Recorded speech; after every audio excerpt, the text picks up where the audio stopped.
시편 1편 1절로부터 6절까지 말씀으로 은혜 받고자 합니다.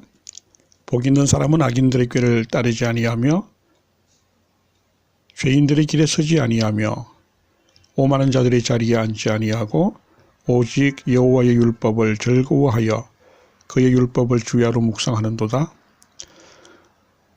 그는 시냇가에 심은 나무가 철을 따라 열매를 맺으며 그 잎사귀가 마르지 아니함 같으니 그가 하는 모든 일이 다 형통하리로다. 악인들은 그렇지 아니하며 오직 바람에 나는 겨와 같도다. 그러므로 악인들은 심판을 견디지 못하며 죄인들이 의인들의 모임에 들지 못하리로다.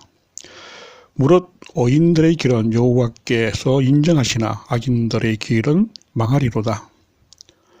오늘 말씀 중심으로 복 있는 사람의 믿음이라는 제목의 하나님 말씀 전가하겠습니다.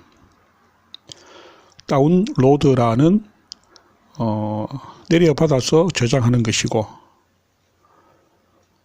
스트리밍은 흐름이라는 뜻대로 실시간 전송을 말하고 있습니다.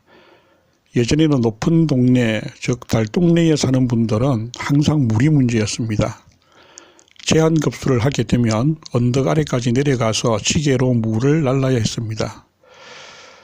그리고 종종 물탱커 트럭이 와서 물을 공급해 줄 때에는 동네 사람들이 줄을 서서 물을 받아서 물 항아리에 저장해 놓고 필요할 때마다 썼습니다. 요즘은 수도꼭지를 틀면 언제나 물을 사용할 수 있는 환경에서 살아가고 있습니다. 그런데 물뚱이에 물을 저장해서 사용하는 경우와 수도꼭지를 틀면 물이 콸콸 쏟아지는 경우의 차이는 흐름에 있습니다. 수도꼭지를 틀면 지금 저수지로부터 연결되어 있는 수도 파이프를 통해서 집에까지 물의 흐름이 형성되어 있습니다. 한편 물을 받아놓고 쓰는 경우에는 흐름이 사라지게 됩니다. 요즘 인터넷이 발달해서 방 안에서도 극장에서 상영하는 영화를 볼 수가 있게 되었습니다. 여기에는 다운로드 방식과 스트리밍 방식이 있습니다. 다운로드는 영화를 서비스하는 사이트로부터 영화 파일을 직접 내 컴퓨터의 하드디스크 안으로 저장하는 방식입니다. 물을 물 항아리에 저장하는 것과 같은 방식이죠. 이렇게 저장하면 내가 보고 싶을 때에 언제든지 꺼내서 볼 수가 있습니다. 한편 스트리밍 서비스는 저장을 하지 않습니다. 각종 홈페이지에 들어가시면 따로 다운로드 받아 저장하지 않아도 바로 서버로부터 컴퓨터나 스마트폰으로 자료나 영상이 전송되는 흐름이 형성되어 있습니다. 이 차이가 우리의 믿음을 돌아볼 수 있게 하는 결정적인 요소가 될 수 있습니다. 이 세상에서 신나는 일은 너무너무 많습니다. 건강을 회복하거나 자녀들이 인류대학이나 인류직장에 들어가든지 1등 배우자를 만날 때에 그리고 승진할 때에 돈을 많이 벌 때에 신바람이 날 것입니다. 그러나 가장 신바람 나야 하는 일은 바로 예수님을 믿는 일입니다. 예수님을 믿는 것만으로도 신바람이 나서 기뻐하며 살아야 하는데 이상하게도 믿기는 믿지만 신바람이 나지 않습니다. 목사님들도 목회에 짓눌려서 신바람이 나지 않는 경우들이 많습니다. 바로 그 이유는 다운로드 믿음으로 바꾸었기 때문인 것입니다. 믿음은 원래 스트리밍 믿음이어야 합니다. 흐름이 항상 유지되지 않는 다운로드 믿음은 내 머릿속에 하나님에 대한 정보를 저장해 놓은 믿음인 것입니다. 설교나 성경 공부, 그리고 다양한 소모임, 구역 모임 등을 통해서 하나님에 대한 정보를 기억해 두고 급한 문제가 생겼을 때에 그 정보를 꺼내서 사용합니다. 이것은 하나님을 기억하는 것이 아니라 하나님에 대한 기억을 끄집어내는 것입니다. 지금도 하늘에 살아계신 하나님을 기억하고 그 하나님께로 나아가신 실시간 스트리밍으로 연결되는 것이 아니라 내 머릿속에 기억되어 있는 하나님에 대한 정보를 기준으로 하나님의 이름을 부르고 기도합니다. 이것은 실제로 연결되어 있지 않으면서 기억 속에 있는 정보를 신앙으로 착각하고 있다는 것입니다. 전지전능하시고 무소부재하시고 역사를 주관하시고 나를 사랑하셔서 예수 그리스도를 보내셨고 십자가에서 나의 죄를 용서하셨으므로 나는 의롭게 되어서 하나님께 나가서 구할 수 있다라고 합니다. 그러나 하나님께 나가서 구할 수 있다라는 것도 정보에 불과한 것입니다. 성경은 하나님을 기억하라고 말하고 있습니다. 하늘에 계시며 지금도 살아 계셔서 나를 보고 계시는 하나님과 연결되는 것이 하나님을 기억하는 것입니다.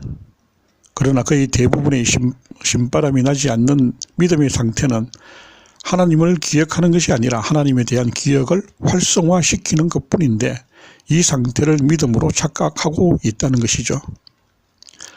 달동네에서 물 항아리에 물을 받아놓고 사용하는 것처럼 흐름이 끊어져서 신바람이 나는 믿음이 되지 못하는 것입니다.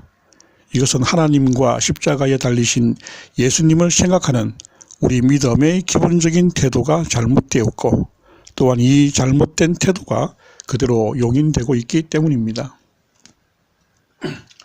본문 1절에서 복 있는 사람은 악인들의 꾀를 따르지 아니하며 죄인들의 길에 서지 아니하며 오만한 자들의 자리에 앉지 아니하고 라는 말씀에 대한 이야기를 지난번에 했습니다.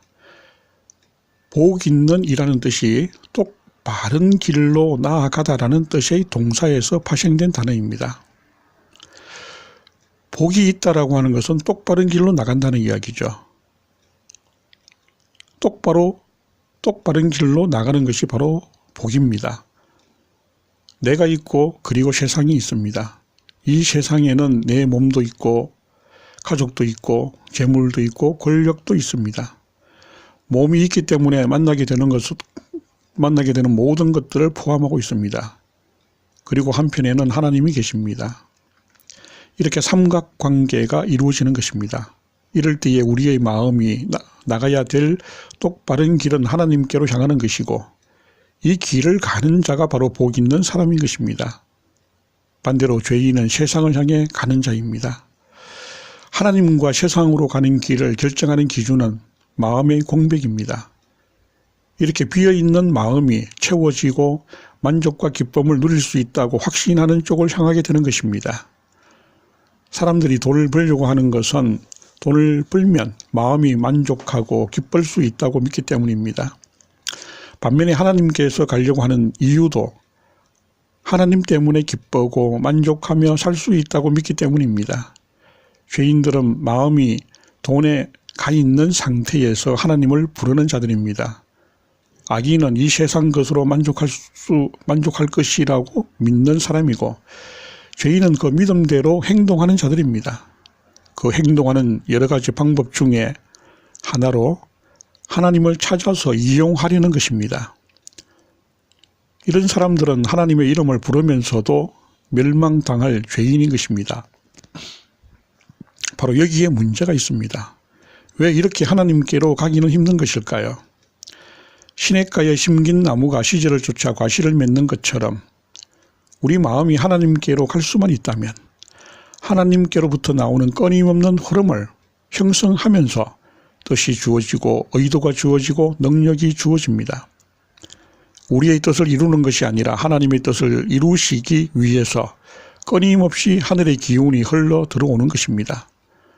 그런데 이렇게 힘든 이유는 이 세상 것들은 모두 눈에 보이고 귀에 들리고 손에 만져지는데 하늘에 계신 하나님은 육체의 눈과 귀로 보거나 들을 수도 없고 손으로 만져지지도 않으시는 분이시기 때문입니다. 우리는 육체의 감각에 민감하게 반응하면서 세상으로 빨려 들어가기 때문에 하나님께로 향하는 것이 이렇게도 힘이 듭니다. 그래서 하나님께서는 이 세상에서 눈에 보이고 귀에 들리고 손에 만져질 수 있도록 인격적으로 살아계신 하나님에 대한 증거를 제시해 주셨습니다. 그것이 바로 율법인데요. 본문 2절에서 복 있는 자들은 오직 여호와의 율법을 즐거워하여 그의 율법을 주야로 묵상하는도다 라고 하였습니다. 율법은 우리로 하여금 율법의 문자적 내용을 따라 행하라고 주신 원칙이 아닙니다. 성경에는 율법대로 행하라는 말과 율법을 묵상하라는 말이 많이 나옵니다. 율법은 마치 편지와 같은 것입니다. 멀리 미국에 있는 애인에게 편지가 왔습니다.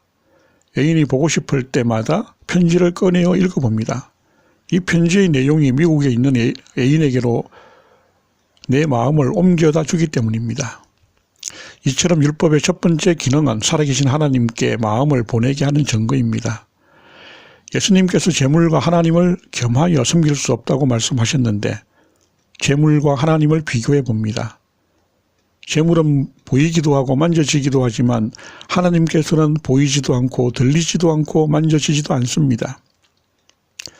그렇기에 하나님께서는 증거로 율법을 주셨다고, 또한 그 율법의 말씀의 완성이신 예수 그리스도를 이 땅에 보내주셨습니다. 예수님께서 오셔서 십자가에서 모든 율법과 말씀을 완성하셨죠. 그러므로 십자가를 바라보는 것이 곧 주야로 율법을 묵상하는 것과 일맥상통한 것입니다. 예를 들어 하나님께서는 가나안 정복 전쟁을 치러야 할 여호수아에게 전쟁에 대한 작전을 주야로 묵상하는 것이 아니라 여호와의 율법을 주야로 묵상하라고 하셨습니다. 이는 곧 삼각관계에서 하나님을 택하라는 것이었습니다. 여호수아와 전쟁이라는 세상의 과제와 하나님이 삼각관계를 이루고 있었습니다. 전쟁은 여호수아의 마음을 강렬하게 빼앗기에 충분했습니다. 그러나 하나님께서는 여호수아에게 모세의 율법을 하나님의 증거로 붙잡고 마음을 하나님께로 보내라고 말씀하고 계셨던 것입니다. 여기에서 우리의 믿음을 스트리밍으로 유지하지 못한 채 다운로드로 바꾸게 되었는지의 답을 얻을 수가 있습니다. 주야로 율법을 묵상해야 하는 이유는 율법이 보이지 않으시는 하나님의 증거이기 때문입니다.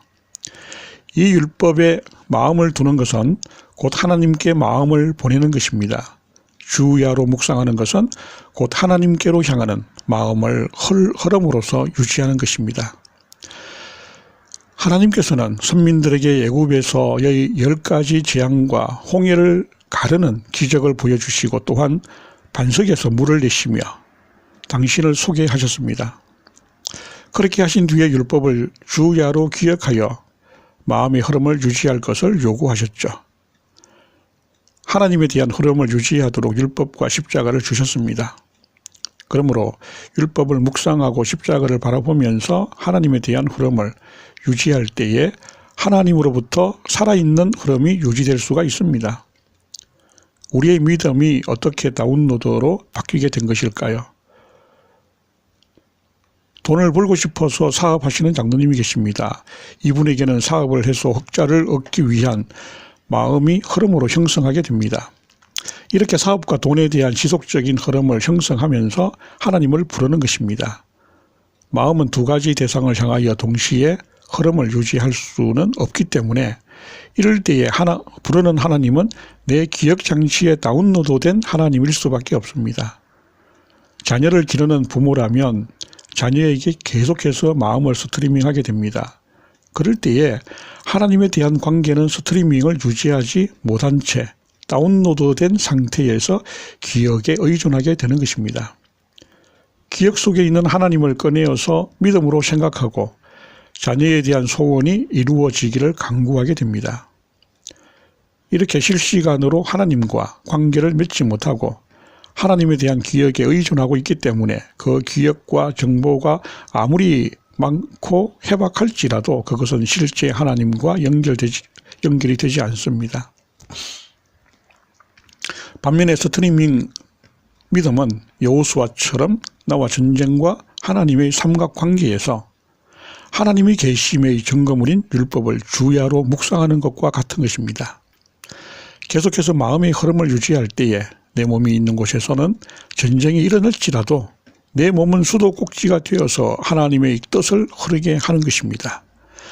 마음의 수도꼭지가 하늘과 연결되어 있기 때문에 몸은 전쟁터에 있을지라도 계속해서 하늘의 뜻이 내려오는 것입니다. 엄마가 자녀와 하나님과 삼각관계에 놓이게 되는 것입니다. 이럴 때에 보이지 않으시는 하나님의 증거인 십자가를 바라봄으로써 자녀에게 자꾸만 끌려가는 마음을 죽이는 것입니다. 십자가는 부활과 성천의 길을 연결하고 있습니다. 죽은 내 마음은 부활하시고 성천하신 주님의 길을 따라 하늘로 올라갈 때에 하나님과 나를 연결하는 파이프라인이 형성되게 됩니다. 이렇게 마음의 흐름이 지속적으로 유지되는 상태를 시냇가에 뿌리를 둔 나무라고 하신 것입니다. 우리 마음이 지속적으로 흘러서 하늘에 연결될 때에 우리 마음은 또한 뿌리가 되어서 하늘의 기운을 지속적으로 끌어들이는 역 흐름이 형성되는 것입니다. 이렇게 된 엄마는 자녀들 앞에 설 때에도 하나님의 뜻이 흐르는 수도꼭지가 될 수가 있습니다. 하나님께 향하는 마음의 흐름을 유지하기 위해서는 자녀를 사랑할 수 없습니다. 그러나 내가 사랑하지 않는 그 자녀를 하나님께서 사랑해 주시게 되는 것입니다. 이러한 원리는 궁극적인 의미에서의 이웃 사랑이기도 합니다. 우리가 할 수 있는 최상의 이웃 사랑은 곧 이웃들 앞에서 실시간 하나님의 수도꼭지가 되어 드리는 것입니다. 박애 정신을 가지고 NGO에 소속해서 국제 봉사활동을 한다고 해도 이것은 궁극적으로 보자면 내 비어있는 마음을 채우기 위한 방편에 불과한 것일 수도 있습니다. 마피아가 마음의 비움을 채우고자 못된 짓을 하면서 돈을 모으는 것과 같습니다. 비록 고상한 마음을 가지고 이웃을 도울지라도 이것이 결국 하나님을 갖는 것은 아니기에 엄격하게 이야기하자면 죄가 될 수밖에 없습니다. 내 힘으로 한다면 이웃 사랑도 죄가 되는 것입니다. 이웃 사랑이야말로 반드시 하나님의 힘과 지혜로 이루어져야 하는데 하나님과 나 사이에 실시간 스트리밍이 유지되어야만 한다는 것이죠. 이것이 유지되지 않는 이유는 우리가 마음의 흐름을 이 세상에 있는 다른 것들에 향하고 있기 때문인 것입니다. 마음은 돈이나 자녀 성공을 향해 흐르면서 하나님을 다운로드된 기억과 정보로서 활성화시키려는 것은 결코 믿음이 아닌 것입니다. 이러한 상태에서는 복음을 믿는다고 하지만 삶은 즐거울 수가 없고 신바람이 나지 않는 것입니다. 그러나 시냇가에 심긴 나무가 때를 따라 과실을 맺듯이 하나님과 스트리밍으로 연결된 사람은 하나님의 계획에 따라 적절한 열매를 맺게 되는 신바람 나는 삶을 살 수 있습니다. 이러한 삶이 주어지지 않는다면 우리 마음이 하나님을 향하고 있지 않기 때문입니다. 하나님께서는 보이지 않으시기에 우리의 마음이 쫓아갈 수 있도록 증거까지 주셨습니다.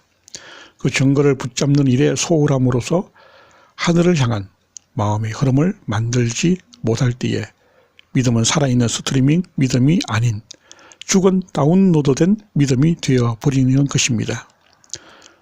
사도 바울이 갈라디아서 3장 1절에서 어리석도다 갈라디아 사람들아, 예수 그리스도께서 십자가에 못 박히신 것이 너희 눈앞에 밝히 보이거늘 누가 너희를 꾀드냐 라고 말했던 것처럼 주님의 십자가를 마음으로 밝히 본다면 우리의 마음은 부활과 성천으로 이어지는 길을 따라 하나님과 스트리밍을 유지하게 될 것입니다.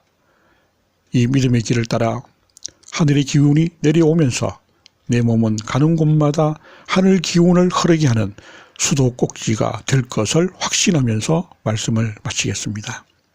다 같이 기도하겠습니다. 하나님 아버지, 나와 하나님과 이 세상의 삼각관계에서 십자가를 먼저 바라봄으로 하늘을 향한 내 마음의 스트리밍이 형성되게 하여 주시옵소서. 그것을 길로 삼아서 하늘로부터 땅으로의 스트리밍이 실시간으로 지속되게 하여 주시옵소서. 십자가에 달린 예수에 포함된 십자가 생활을 하게 하셔서 십자가에 달린 예수를 증거하는 하나님의 자녀들 되게 하여 주시옵소서. 예수님의 이름으로 기도드리옵나이다. 아멘.